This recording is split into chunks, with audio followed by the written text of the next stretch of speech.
mulai melentur nasionalisme, mencintai kepada bangsa dan republik ini. Lupa siapa pendiri-pendiri bangsa ini, dari tokoh-tokoh siapa, tokoh-tokoh ulama, tokoh-tokoh agama yang ikut andil besar dalam memerdekakan bangsa ini. Perlu diingat, Indonesia merdeka bukan hadiah, tapi Indonesia merdeka berdarah. Malam ini untuk saya suatu kehormatan yang luar biasa karena bisa menghadiri haulnya atau peringatan hari wafatnya Mbah Kiai Ahmad Nahrawi yang beliau wafat pada tahun 1342 Hijriah, yang dilahirkan pada tahun 1259 Hijriah atau 60 Hijriah. Ma'asyiral muslimina rahimakumullah, kita ini mempunyai kebanggaan yang luar biasa. Apa diantaranya, bila mana kita melihat sejarah, tarikh atau riwayat hidup ulama-ulama Indonesia itu ternyata tidak masyhur pada zaman-zaman sekarang saja. Ternyata dari abad 19 bangsa Indonesia sudah mampu mewarnai keintelektualannya, ilmuannya, dan beliau seorang tokoh guru tarekat yang tinggal atau duduk di Masjidil Haram abad 9 Hijriah. Siapa di antara beliau? Abdullah bin Mas'ud Al-Jawi. Disusul oleh tokoh-tokoh yang lain, Mursyid Thariqah Qadiriyah Naqsyabandi, Syekh Ahmad Khotib Sambas, Syekh Ubaidah Gedangan Surabaya, Syekh Abdurrahman Surabaya, Syekh Abdul Somad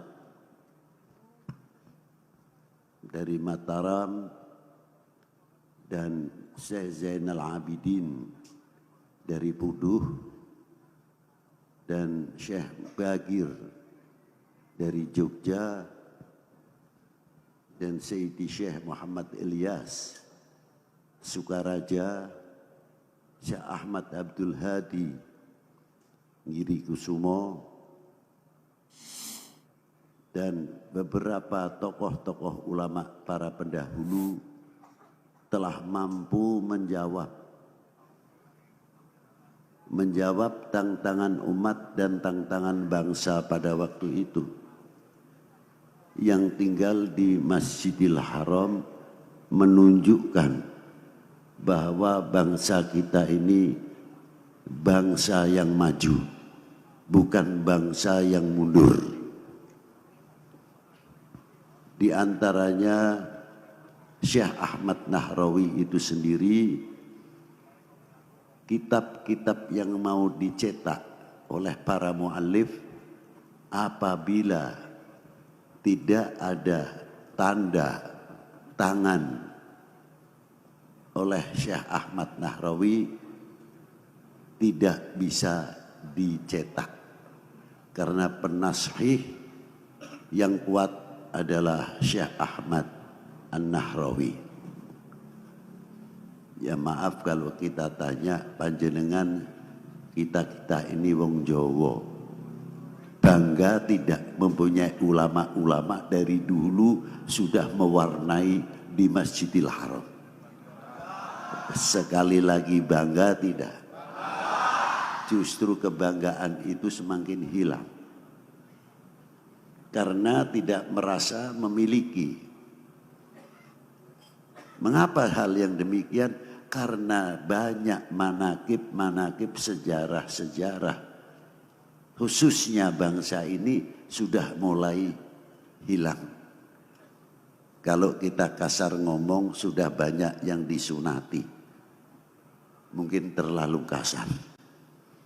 Sehingga regenerasi kita tidak tahu bagaimana Indonesia ini, keluasan Indonesia ini sampai dari mana, dari Sabang sampai Merauke, kita tahunya hanya Sabang sampai Merauke. Itu yang kita ketahui. Dan ketika kita maaf, kita sering bersama-sama mengalunkan dengan kebanggaan dan kebesaran, di antaranya menyanyikan lagu Indonesia Raya. Sejauh mana pengertian lagu Indonesia Raya dalam kita memahami? Apakah kita hanya mentaati karena peraturan? Lalu kita menyanyikan lagu Indonesia Raya. Di mana letak rahasianya? Lagu Indonesia Raya adalah di dalam ikrar. Karena di awal bait yang ada di dalam lagu Indonesia Raya adalah pengakuan. Kalau pengakuan adalah syukur. Nah, tandanya syukur itu apa? Terima kasih kita itu apa? Di antaranya kita mengalunkan lagu Indonesia tanah airku, tanah Tadi ada lagu itu enggak? Tadi diadakan enggak tadi? Pembacaan teks Pancasila dibaca enggak? Ayo kita mulai. Kita bersama berdiri.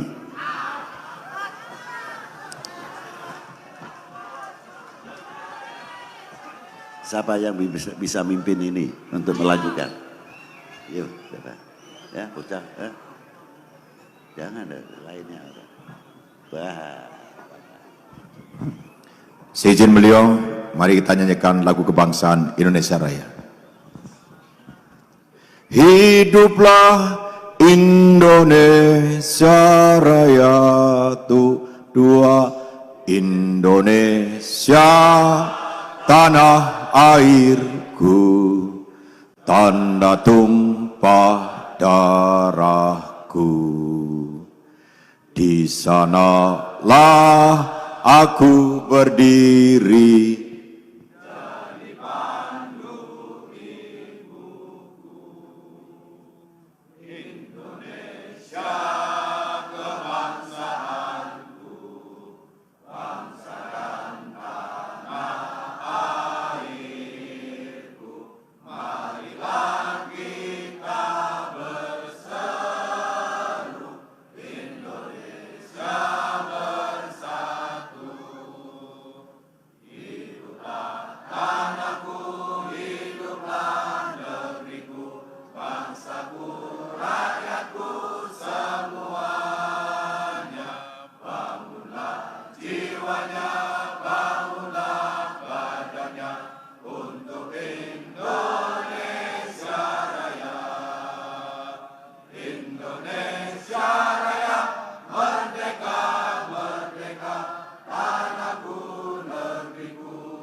Pancasila. Satu, ketuhanan yang Maha Esa. Dua, kemanusiaan yang adil dan beradab. Tiga, Persatuan Indonesia. 4. Kerakyatan yang dipimpin oleh hikmat kebijaksanaan dalam permusyawaratan perwakilan. 5. Keadilan sosial bagi seluruh rakyat Indonesia. Merdeka!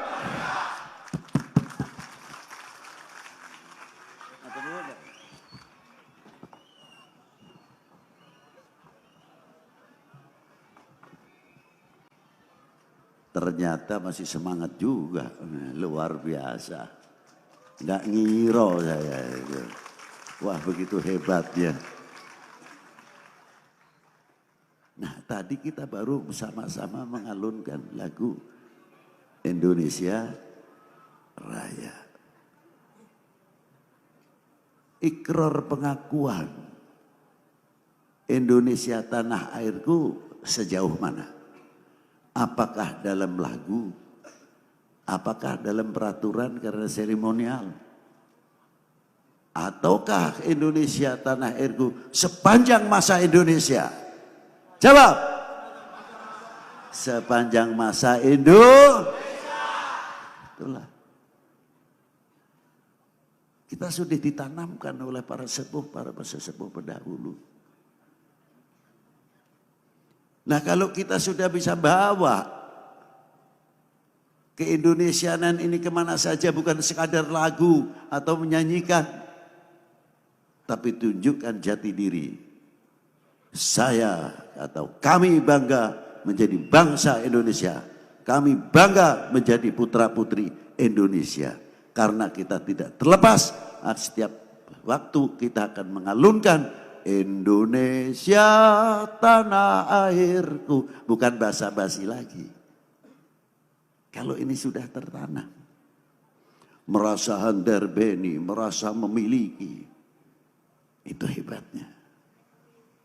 Maaf kalau kita dengan filosofi kita mengatakan tadi, apa diantaranya, sehelai rumput yang kering, sebutir pasir Indonesia, kehormatan taruhannya.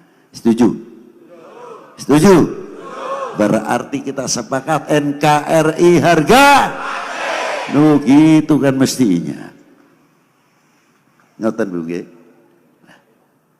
Inilah. Nah, untuk mengibarkan sangsaka merah putih, dikira tidak tokoh-tokoh agama turut campur.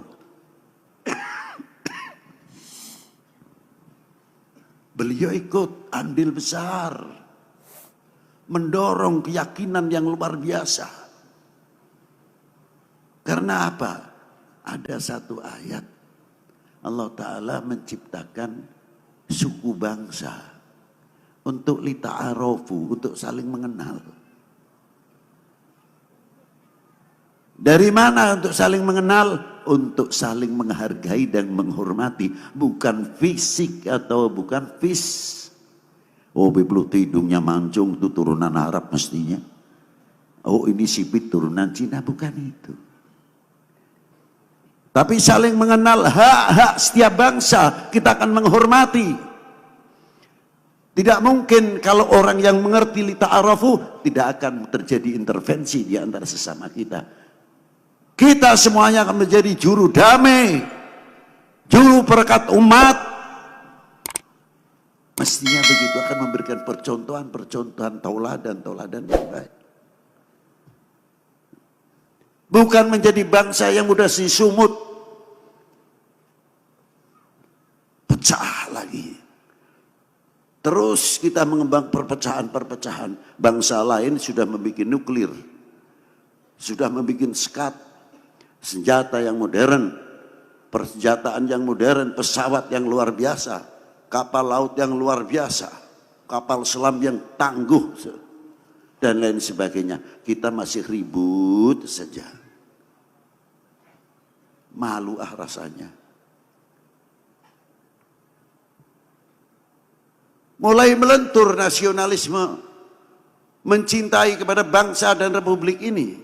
Lupa siapa pendiri-pendiri bangsa ini. Dari tokoh-tokoh siapa? Tokoh-tokoh ulama, tokoh-tokoh agama yang ikut andil besar dalam memerdekakan bangsa ini. Perlu diingat, Indonesia merdeka bukan hadiah, tapi Indonesia merdeka berdarah. Untuk menegakkan merah putih kembali tidak semudah.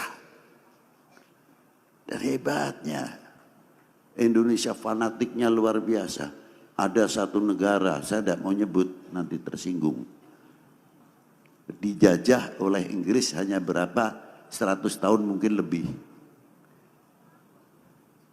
tapi bahasanya sendiri hampir lupa